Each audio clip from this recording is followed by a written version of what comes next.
ओम शांति। 29 सितंबर 2025 के ईश्वरीय महावाक्य है। पहले सुनते हैं मुरली के मुख्य पॉइंट्स। बाबा ने कहा, बाप बच्चों को ज्ञान का तीसरा नेत्र देते हैं, जिससे आदि मध्य अंत स्पष्ट समझ आता है। इसी से आत्मा को अपने धर्म और जन्म जन्मांतर की यात्रा का ज्ञान मिलता है। नेक्स्ट पॉइंट बाबा का, आत्मा पूज्य से पुजारी और पुजारी से फिर पूज्य बनती है। यही 84 जन्मों का पूरा चक्र है, जिसे बाप ही समझाते हैं। ब्राह्मण कुल की सृष्टि ब्रह्मा द्वारा होती है। पहले ब्राह्मण, फिर देवता, फिर क्षत्रिय, वैश्य और शूद्र बनते हैं। सद्गति दाता एक ही बाप है, बाकी सब गुरु पैसे कमाने की युक्तियां हैं। सद्गुरु केवल वही है जो सभी आत्माओं को घर ले जाता है। परमात्मा को सर्वव्यापी मानना भूल है। आत्मा ही सुख दुख का अनुभव करती है। बाप को याद करने से ही आत्मा पावन बन सकती है। और अब सुनते हैं महावाक्यों को विस्तार से। मुरली का सार। मीठे बच्चे, बाप आए हैं तुम्हें ज्ञान का तीसरा नेत्र देने, जिससे तुम सृष्टि के आदि मध्य अंत को जानते हो। प्रश्न है, शेरनी शक्तियां ही कौन सी बात हिम्मत के साथ समझा सकती हैं? शेरनी शक्तियां ही कौन सी बात हिम्मत के साथ समझा सकती हैं? उत्तर है, दूसरे धर्म वालों को यह बात समझाना है कि बाप कहते हैं तुम अपने को आत्मा समझो, परमात्मा नहीं। आत्मा समझकर बाप को याद करो तो विकर्म विनाश होंगे और तुम मुक्ति धाम में चले जाएंगे। परमात्मा समझने से तुम्हारे विकर्म विनाश नहीं हो सकते। यह बात बहुत हिम्मत से शेरनी शक्तियां ही समझा सकती हैं। समझाने का भी अभ्यास चाहिए। गीत है, नयनहीन को राह दिखाओ। ओम शांति। बच्चे अनुभव कर रहे हैं, रूहानी याद की यात्रा में कठिनाई देखने में आती है। भक्ति मार्ग में दर दर ठोकरें खानी ही होती है। अनेक प्रकार के जप तप यज्ञ करते, शास्त्र आदि पढ़ते हैं, जिस कारण ही ब्रह्मा की रात कहा जाता है।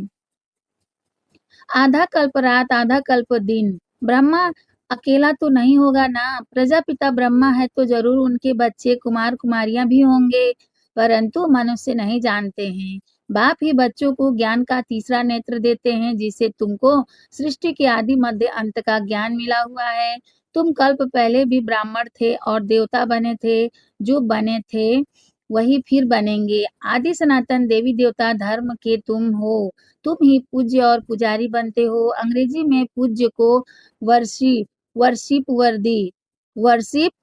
वर्दी और पुजारी को वर्शिपर कहा जाता है। भारत ही आधा कल्प पुजारी बनता है, आधा आत्मा मानती है हम पूज्य थे। भारत ही आधा कल्प पुजारी बनता है, आत्मा मानती है हम पूज्य थे, फिर हम ही पुजारी बने हैं। पूज्य से पुजारी फिर पूज्य बनते हैं। बाप तो पूज्य पुजारी नहीं बनते। बाप तो पूज्य और पुजारी नहीं बनते। तुम कहेंगे हम पूज्य पावन सो देवी देवता थे, फिर 84 जन्मों के बाद कंप्लीट पतित पुजारी बन जाते हैं। अभी भारतवासी जो आदि सनातन देवी देवता धर्म वाले थे, उन्हों को अपने धर्म का कुछ भी पता नहीं है। तुम्हारी इन बातों को सब धर्म वाले नहीं समझेंगे। तुम्हारी इन बातों को सब धर्म वाले नहीं समझेंगे। जो इस धर्म के कहाँ कन्वर्ट हो गए होंगे वही आएंगे। ऐसे कन्वर्ट तो बहुत हो गए हैं। बाप कहते हैं जो शिव और देवताओं के पुजारी हैं, बाप कहते हैं जो शिव और देवताओं के पुजारी हैं उनको सहज है। अन्य धर्म वाले माथा खपाएंगे। जो कन्वर्ट होगा उनको टच होगा, जो कन्वर्ट होगा उनको टच होगा और आकर समझने की कोशिश करेंगे, नहीं तो मानेंगे नहीं। आर्य समाजियों में से भी बहुत आए हुए हैं। आर्य समाजियों में से भी बहुत आए हुए हैं। सिख लोग भी आए हुए हैं। आदि सनातन देवी देवता धर्म वाले जो कन्वर्ट हो गए हैं, उनको अपने धर्म में जरूर आना पड़ेगा। झाड़ में भी अलग अलग सेक्शन है, फिर आएंगे भी नंबरवार। टाल टालियां निकलती रहेंगी। वह पवित्र होने कारण उन्हों का प्रभाव अच्छा निकलता है। इस समय देवी देवता धर्म का फाउंडेशन है। नहीं जो फिर लगाना पड़ता है। इस समय देवी देवता धर्म का फाउंडेशन नहीं जो फिर लगाना पड़ता है।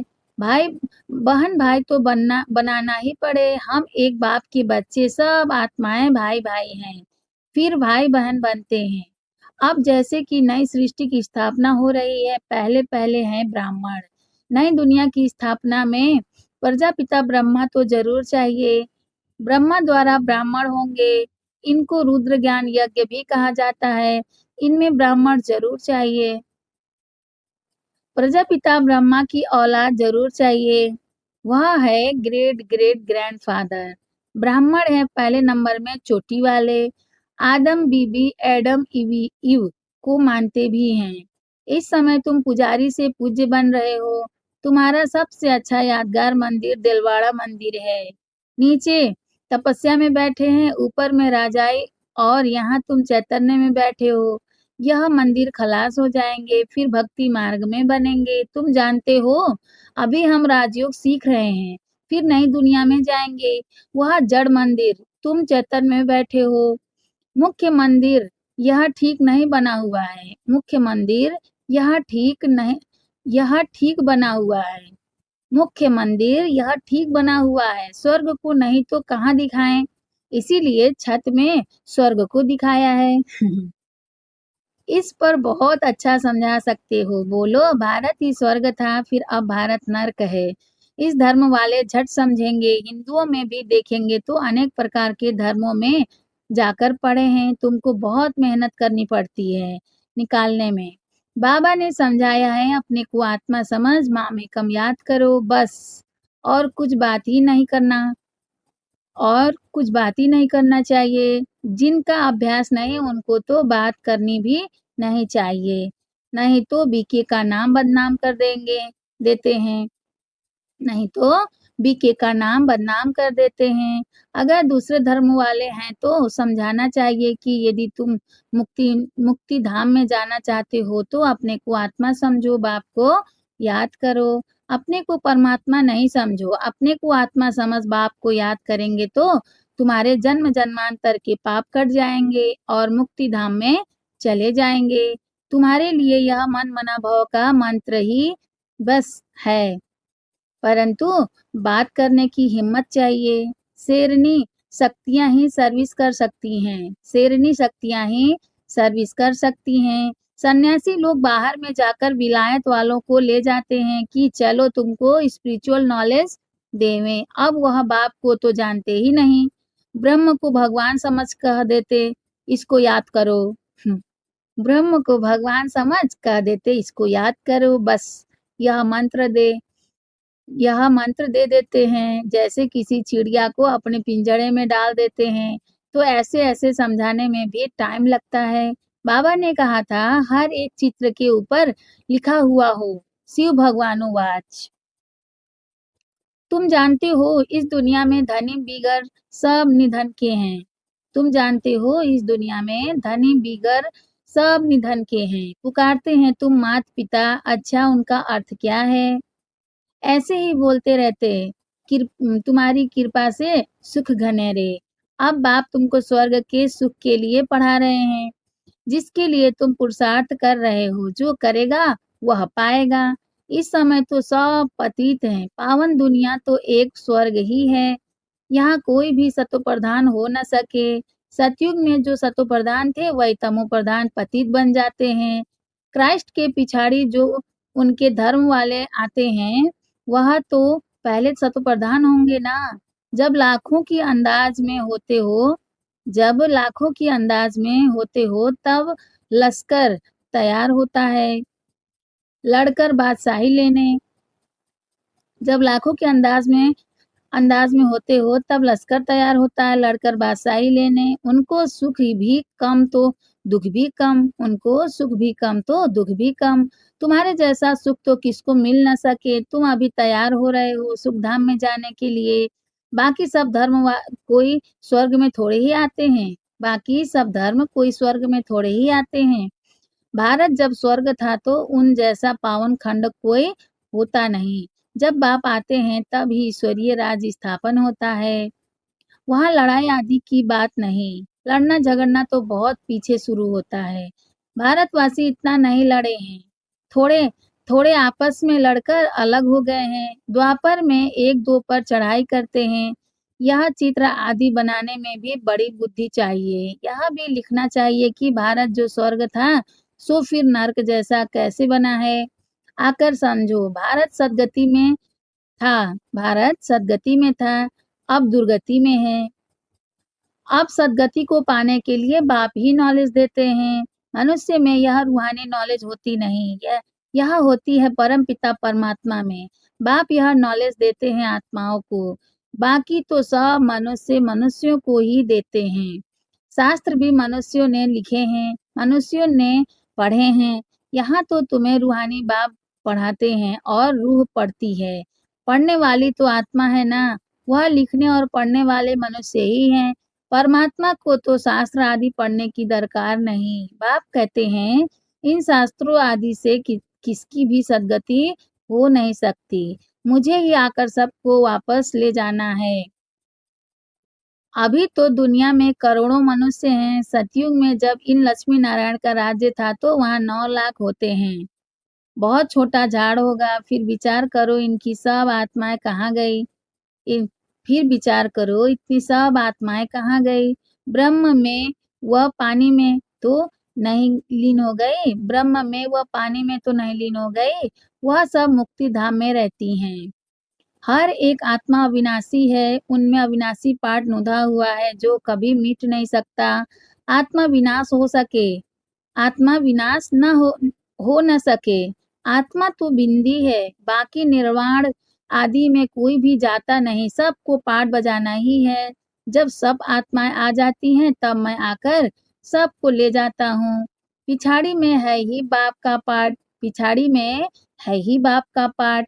नई दुनिया की स्थापना, फिर पुरानी दुनिया का विनाश, यह भी ड्रामा में नूद है। तुम आर्य समाजियों के झुंड को समझाएंगे तो उसमें जो कोई इस देवता धर्म का होगा उनको टच होगा। बरोबर, यह बात तो ठीक है। परमात्मा सर्वव्यापी कैसे हो सकता? भगवान तो बाप है, उनसे वर्षा मिलता है। कोई आर्य समाजी भी तुम्हारे पास आते हैं ना, उनको ही सैपलिंग कहा जाता है। तुम समझाते रहो, फिर तुम्हारे कुल का जो होगा वह आ जाएगा। भगवान बाप ही पावन होने की युक्ति बताते हैं। भगवानुवाच मामेकम याद करो, मैं पतित पावन हूँ, मुझे याद करने से तुम्हारे विकर्म विनाश होंगे और मुक्ति धाम में आ जाएंगे। यह पैगाम सब धर्म वालों के लिए है। बोलो, बाप कहते हैं, देह के सब धर्म छोड़ मुझे याद करो तो तुम सत्तम प्रधान से सत प्रधान बन जाएंगे। मैं गुजराती हूँ, फलाना हूँ, यह सब छोड़ो, अपने को आत्मा समझो और बाप को याद करो। यह है योग अग्नि, संभाल कर कदम उठाना है। सब नहीं समझेंगे। बाप कहते हैं, पतित पावन मैं ही हूँ, तुम सब हो तुम सब हो पतित। निर्वाण धाम में भी पावन होने बिगर आ न सके। रचना के आदि मध्य अंत को भी समझना है। रचना के आदि मध्य अंत को भी समझना है। पूरा समझने से ही ऊंच पद पाएंगे। थोड़ी भक्ति की होगी तो थोड़ा ज्ञान समझेंगे, बहुत भक्ति की होगी तो बहुत ज्ञान उठाएंगे। बाप जो समझाते हैं उसको धारण करना है। वानप्रस्थियों के लिए और ही सहज है।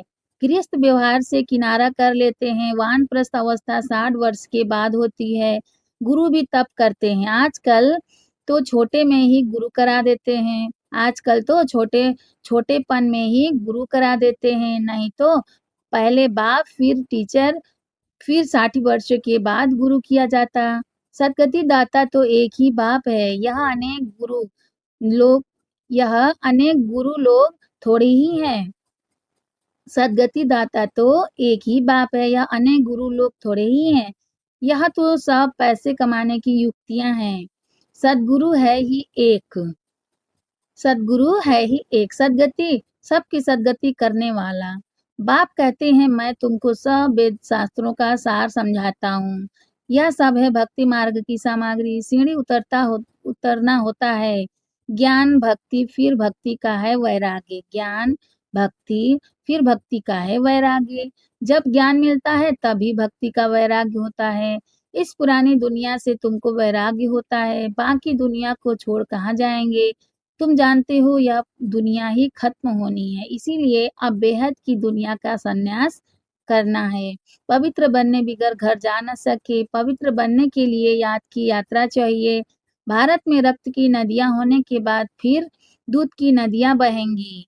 विष्णु को भी क्षीर सागर में दिखाते हैं, विष्णु को भी क्षीर सागर में दिखाते हैं। समझाया जाता है इस लड़ाई में मुक्ति, जीवन मुक्ति के गेट खुलते हैं। जितना तुम बच्चे आगे बढ़ेंगे उतना ही आवाज निकलता रहेगा। अब लड़ाई लगी की लगी।